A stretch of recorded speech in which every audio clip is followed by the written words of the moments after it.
నమస్తే అండి. Welcome back to Ashwini thoughts.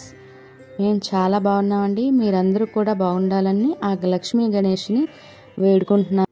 ఈరోజు పంచాంగం సెప్టెంబర్ 14, 2024 శనివారం. ఈరోజు తిథి నక్షత్రం ఏంటి, అదే సమయం వరకు ఉంది. ఈరోజు శుభ అశుభ గడియలు ఏంటి, వీటితో పాటుగా ఈరోజు మంచిదేననే విషయం కూడా చూద్దామండి. స్కిప్ చేయకుండా వీడియో ఎండింగ్ వరకు చూడండి. శ్రీ క్రోధినామ సంవత్సరం దక్షిణాయనం, వర్ష ఋతువు భాద్రపద మాసం శుక్లపక్షం, సూర్యోదయం ఉదయం 5:56 సూర్యాస్తమయం సాయంత్రం 6:10. మరి ఈరోజు తిథి ఏంటి, అదే సమయం వరకు ఉందో ఇప్పుడు చూద్దాము. ఈరోజు తిథి భాద్రపద శుక్ల ఏకాదశి. ఏకాదశి తిథి సెప్టెంబర్ 13 శుక్రవారం సాయంత్రం 5:31 నుండి సెప్టెంబర్ 14 శనివారం సాయంత్రం 4:27 వరకు ఏకాదశి తిథి అనేది ఉంటుందండి. తదుపరి భాద్రపద శుక్ల ద్వాదశి తిథి ప్రారంభమవుతుంది. మరి ఈరోజు నక్షత్రం ఏంటి, అదే సమయం వరకు ఉందో ఇప్పుడు చూద్దాము. నక్షత్రం ఉత్తరాషాఢ. ఉత్తరాషాఢ నక్షత్రం సెప్టెంబర్ 14 శనివారం సాయంత్రం 5:41 వరకు ఉంటుంది. తదుపరి శ్రవణ నక్షత్రం ప్రారంభమవుతుంది. ఈరోజు రాశి మకర రాశి. మకర రాశి ఈరోజు పూర్తిగా ఉంటుందండి. ఈరోజు జన్మించిన వారు మకర రాశిలోకి చెందుతారు. ఈరోజు యోగం శోభన సాయంత్రం 6:17 వరకు, తదుపరి అతిగండ. కరణం వణిజ ఉదయం 9:43 వరకు, తదుపరి విష్టి రాత్రి 8:43 వరకు, తదుపరి భవ బాలవ. చూశారు కదండి. ఇప్పుడు ఈరోజు శుభ అశుభ గడియలు చూద్దాము. ముందుగా అశుభ గడియలు చూద్దాము. అశుభ గడియల్లో ముందుగా వర్జం రాత్రి 9:33 నుండి రాత్రి 11:06 వరకు, దుర్ముహూర్తం తెల్లవారితే 5:49 నుండి ఉదయం 7:27 వరకు దుర్ముహూర్తం అనేది ఉంటుంది. రాహుకాలం ఉదయం 9 గంటల నుండి ఉదయం 10:30 వరకు, యమగండం మధ్యాహ్నం 1:30 నుండి మధ్యాహ్నం 3 గంటల వరకు యమగండం అనేది ఉంటుంది. గుళిక కాలం ఉదయం 6:05 నుండి ఉదయం 7:38 వరకు.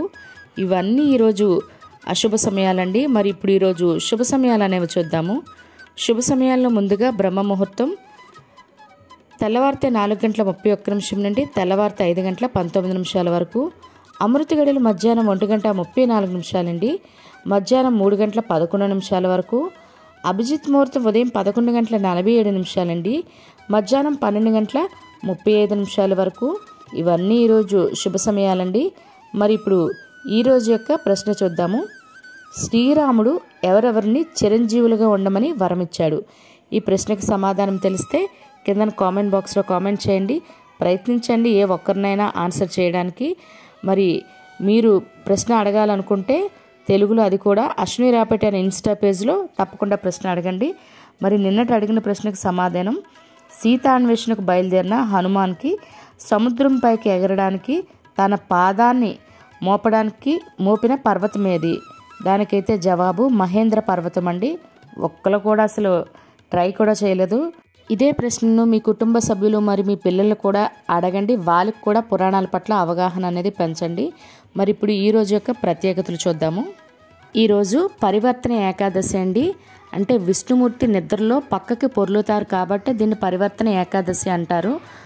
మరి ఏకాదశి ఉపవాసం చేసేవాళ్ళు శనివారమే ద్వాదశి గడియ మొదలైన తర్వాత సూర్యాస్తమయం తర్వాత, అంటే బ్రాహ్మణునికి స్వయం పాకం ఇచ్చి ఏకాదశి ఉపవాసాన్ని అనేది విరమించాలండి. ఎందుకంటే ఆదివారం మనకు సూర్యోదయంతో ఉన్న సూర్యాస్తమయం తర్వాత మనకి ద్వాదశి తిథి అనేది లేదు కాబట్టి మనం శనివారమే ఏకాదశి ఉపవాసాన్ని విరమించవలసి ఉంటుంది. ఈరోజు ఏకాదశి ఉపవాసం చేసిన వాళ్ళకి యోగ సిద్ధి అనేది ప్రాప్తిస్తుందండి. మరియు ఈరోజు హిందీ దివాస్ కూడా, మరియు ఈరోజు ప్రపంచ ప్రథమ చికిత్సా దినోత్సవం కూడా అండి. మరియు ఈరోజు నటి మాధవి పుట్టినరోజు అండి. వారికి మన ఛానల్ తరపున పుట్టినరోజు శుభాకాంక్షలు అయితే తెలియజేస్తున్నాను. మరి ఇప్పుడు ఈరోజు మంచిదేనా అనే విషయం చూద్దాము. ఈరోజు బారసాల చేసుకోవడానికి మరియు సీమంతం చేసుకోవడానికి, అదేవిధంగా అక్షరాభ్యాసం చేసుకోవడానికి, మరియు అద్దె ఇంట్లో దిగడానికి, మరియు నూతన వాహనాలు కానీ వస్త్రాలు కానీ కొనుగోలు చేయడానికి, అదేవిధంగా ఉద్యోగాలకైనా ఎగ్జామ్స్కైనా అప్లై చేసుకోవడానికి, లేదా నూతన ఉద్యోగాల్లో జాయిన్ అవ్వడానికి, మరియు ఇళ్ల స్థలాలకైనా ఇళ్ళకైనా రిజిస్ట్రేషన్ చేసుకోవాలన్నా, లేదా వాటికి సంబంధించి అడ్వాన్సులు ఇవ్వాలన్నా కూడా ఈరోజు చాలా మంచిదండి. అదేవిధంగా ఈరోజు బోర్లు తీసుకోవడానికి, అద్దె ఇంట్లో దిగడానికి, అదేవిధంగా ఈరోజు అంటే వాస్తుకు సంబంధించిన పూజలు ఏవైనా చేసుకోవాలన్నా ఈరోజు చాలా మంచిదండి. అంటే నాకు ఒక కామెంట్ కూడా చేశారండి, దశమి తిథి ఎందుకు మంచిది కాదండి. దశమి మామూలుగా మంచిదే కానీ అన్నిసార్లు ఏకాదశి, ద్వాదశి, దశములకు ముహూర్తాలు ఉంటాయని మాత్రం చెప్పలేమండి. అదే నేను మీకు కామెంట్ రిటర్న్ కూడా నేను చెప్పాను. అదేవిధంగా నవరాత్రులు ఏ రోజున ప్రారంభమై ఎప్పటి వరకు, అమ్మవారి అలంకరణలేంటి, నైవేద్యాలేంటి, పూజా సమయాలేంటి, మరి మూలా నక్షత్రం ఎప్పుడు వచ్చింది, సరస్వతీదేవి పూజ ఎప్పుడు, ఇలాంటివన్నీ వివరంగా వీడియో చేశానండి. మీరు నా పంచాంగం వీడియోలు ఎంకరేజ్ చేసినట్టు ఈ పూజా వీడియోలు కూడా ప్లీజ్ ఎంకరేజ్ చేయండి. నాకైతే మీ మీద నమ్మకం అండి. బయట సబ్స్క్రైబర్స్ కన్నా మీరే నా వీడియోని ఎంకరేజ్ చేసి ముందుకు తీసుకెళ్తారని. మొన్న వినాయక చవితి వీడియోని కూడా చాలా బాగా సపోర్ట్ చేశారు. ప్లీజ్ ఇది కూడా నవరాత్రుల వీడియో కూడా, ఈ వీడియో బాగా వెళ్తే నేను నెక్స్ట్ పూజ వీడియో కూడా పెడతానండి. ప్లీజ్ సపోర్ట్ చేయండి. తప్పకుండా వీడియో చూసి నాకు కామెంట్ అనేది చేయండి.